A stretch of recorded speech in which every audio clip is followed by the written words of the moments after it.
Welcome to the BassHole podcast, the show where we talk bass fishing without the filters, the fluff, or the tournament politics. Now here's the BassHole of the week. This week's BassHole of the week is Timothy Lynn, aka Ethan Phillips. What a piece of crap.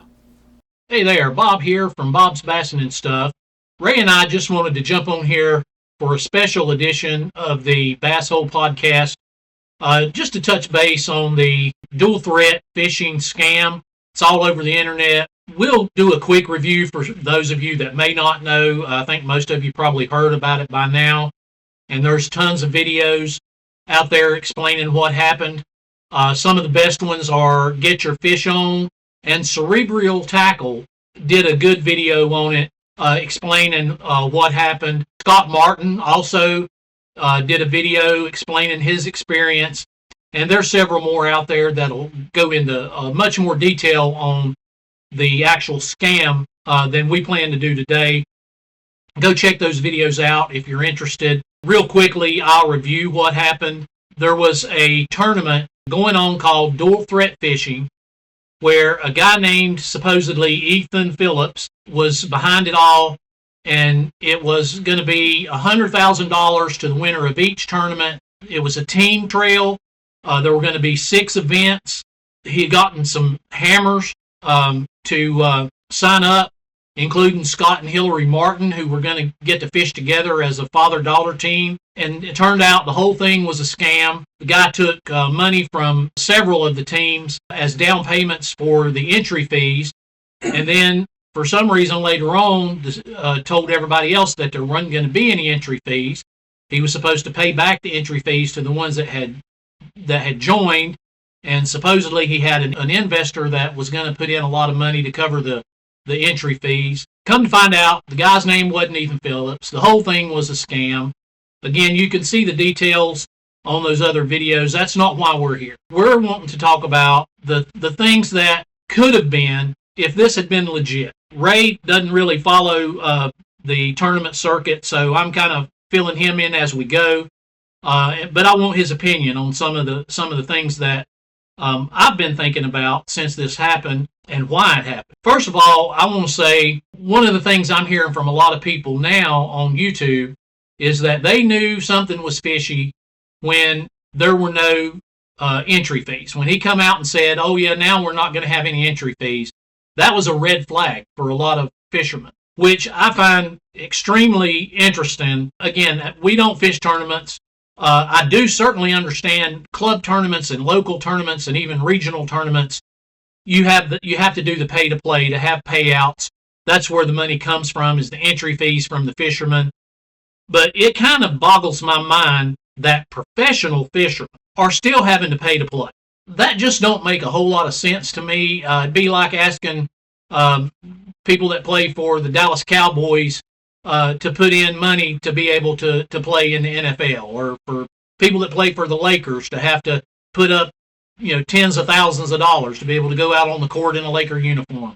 That just, it is what it is. Bass fishermen are kind of programmed for that, coming up through the local tournaments and the regionals and all that stuff. Professional leagues that require that, it don't make sense to me. Why are sponsors not doing that? Why is television money or stuff like that not paying those fees?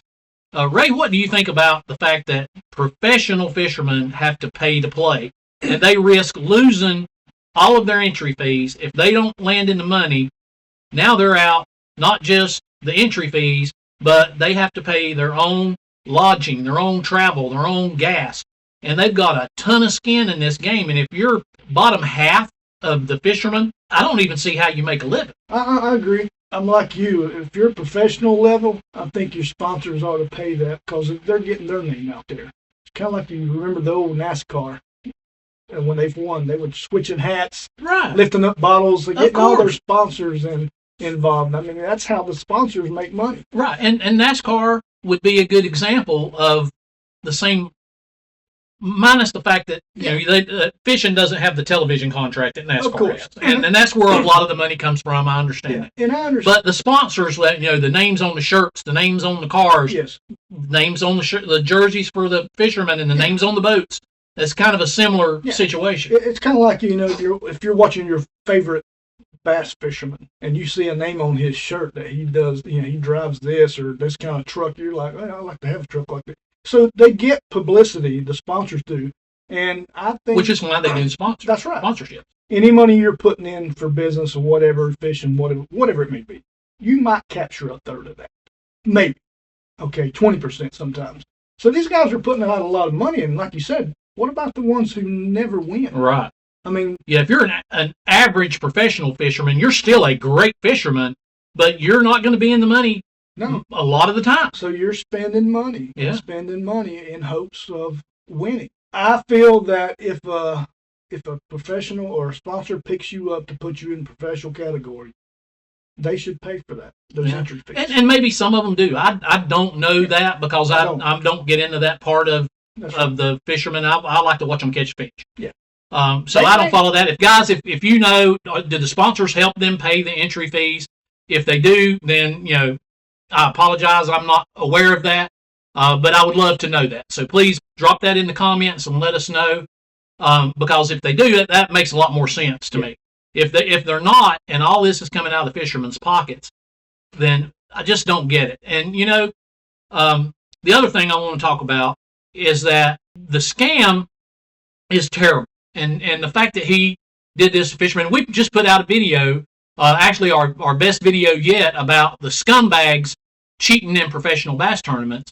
And right when we get that out, we have this dual threat thing where an actual tournament scammed all the fishermen, which to me is a lot worse because that's a whole lot more people getting screwed, and a lot more money involved as well. But the thing about a good scam is it gives people what they want.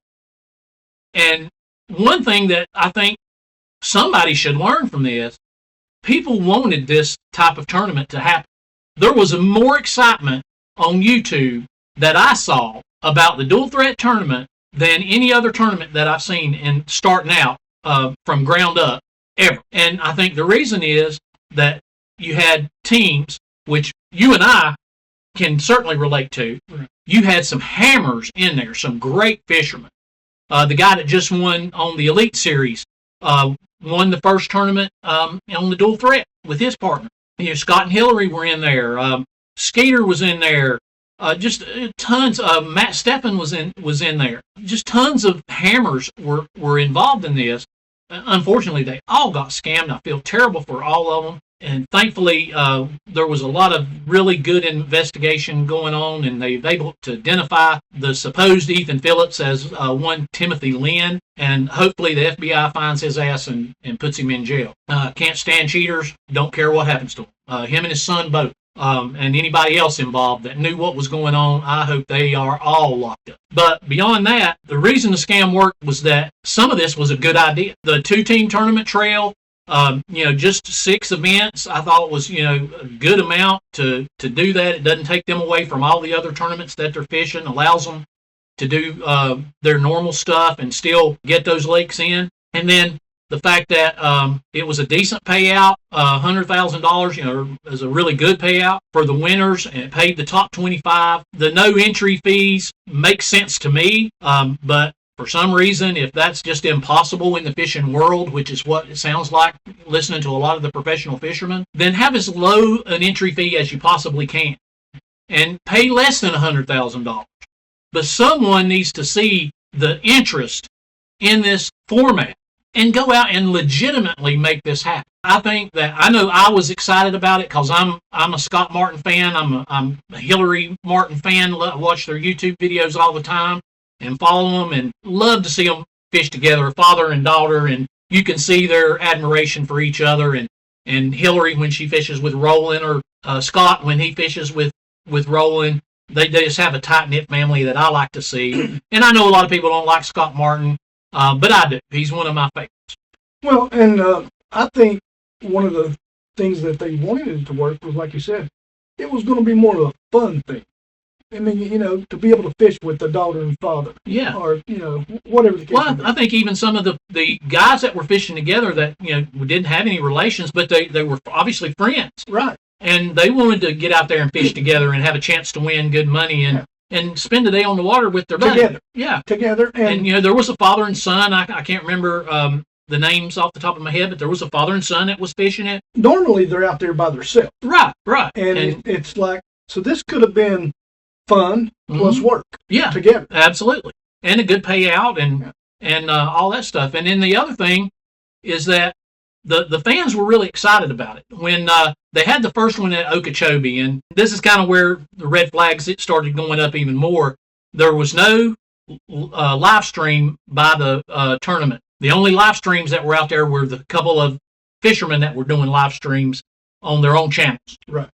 But everybody was on YouTube going, hey, how do I see this live? We want to watch this live. I actually was watching it on my lunch hour at work. A couple of the guys that were live streaming then, and all the comments was like, why can't I find this anywhere else? And they wanted to see it. It was just a really, really popular format. Again, that's one of the reasons that the scam worked. Everybody that was scammed wanted it to work so bad they may have overlooked some stuff that was fishy. No pun intended. Yeah, no pun intended. But anyway, I think that some sponsors should get behind this format. Someone should come up with someone that is an actual, tournament experience and has some money behind them.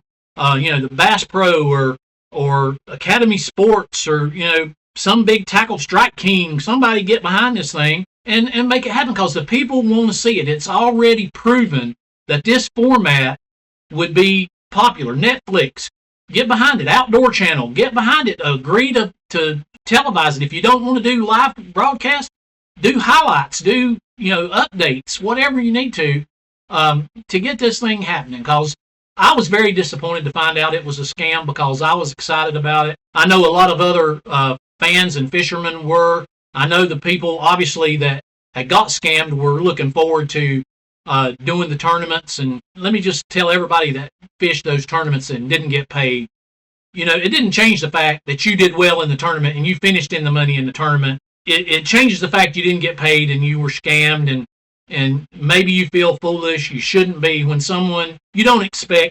good people don't expect sorry people to do things like this.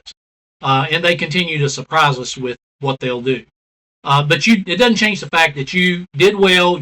Some of you won tournaments, some of you finished in the money, some of you finished just outside the money. Just take the fact that you were competing against hammers. And if you did well in that tournament, that doesn't take away from your fishing ability. And of course, most of you guys know that. All of you probably do. And I'll touch on this. Talking about, the guy took their money. Yeah. Okay.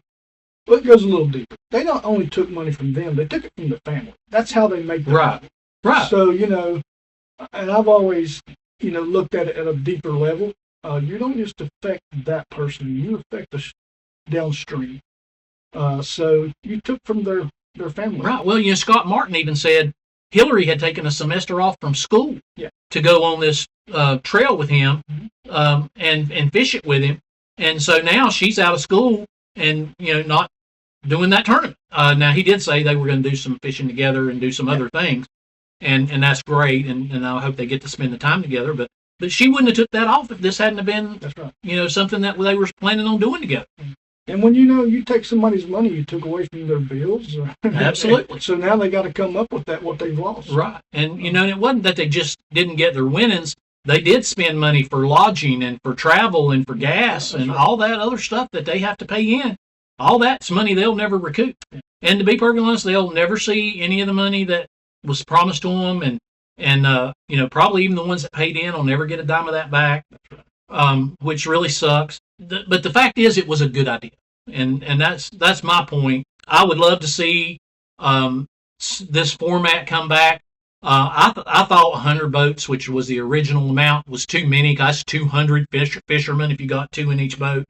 I liked it when it went down to 60. I think it could go down to 50 or even 40, where you have 80 or 100 actual fishermen. Make it a 2-day event, and pay the top 20, and you pay again less than $100,000, right, but make it worth their while. But have somebody foot some of that bill. Like I said, Netflix and Outdoor Channel, the interest on YouTube on this thing was tremendous. If you guys broadcast that, especially something like the Outdoor Channel, and you advertise it, people will watch. There's a lot of bass fishermen out there, and we like to watch bass fishing. So Bill Dance, we've recorded a video that you haven't seen yet, talking about the old school TV fishermen, talking about Bill Dance, Roland Martin, Hank Parker, and Jimmy Houston. These shows were on for 30, 40, 50 years. So there's people that will watch it that'll make it worth the while, and advertisers, you guys should line up and try and make this happen. Because, again, the scam worked because the premise was really good, and people wanted to believe it. Think about it. Guys out there, if you have any pull in the fishing world, get behind it. See if we can't make this legitimate, if nothing else, to piss that dude off that his idea got used and he didn't get a damn dime for it. I'd love to see that. Hopefully he'll see it from his prison cell. We just wanted to drop in, talk about that a little bit. I know Ray and I both are still wrapping our head around the fact that professional fishermen have to pay large entry fees. Thousands and thousands of dollars per event. And the more events that you fish, the more money you put in it, and gambling that you're going to make a payout. That just is weird. For non-tournament anglers, we're not programmed because we haven't been putting money in, our whole lives to try and win some money back. I'd love to see sponsors get behind this thing, make it happen, and hopefully somebody will. But we just wanted to jump on, touch base on this real quick. We'll move on from it, talk about other things. Let me know in the comments below if you guys would get behind watching this stuff, if you get behind the advertisers that would put money into it, because a lot of it is about, what they put in, they have to have something back for. So if you can get on YouTube and make some noise to make this happen, I'd love to see it. And if not, that's fine too. One more time, I'd like to give a shout out to Cerebral Tackle and Get Your Fish On for keeping up with all the news that's going on in the tournament world. They're both very good at what they do. If you haven't subscribed to those channels and you watch fishing tournaments, you need to subscribe to them because they're very informative, very investigative. Also, big shout out to Scott Martin. I know he had a big hand in getting these guys found out. Also, Skeeter. And there was another guy, I can't remember his name, that did a lot of the legwork on trying to help identify this guy who's, the way I understand it, maybe his ex-wife gave him up because he was using his son's name, but then his son was involved as well and calling his dad Ethan, knowing good and well his name was Tim. So he is obviously complicit, and he needs to go to jail too. So anyway, great father for you there. Anyway, thanks for joining us for this quick episode of the BassHole podcast. We'll be seeing you guys again next week with our regular scheduled program, and we will talk to you soon. Till then, keep bassing. Brought to you by Sweet Creek Ranch Fencing. Contact us for all your agricultural fencing needs. Thanks for tuning in to the BassHole podcast.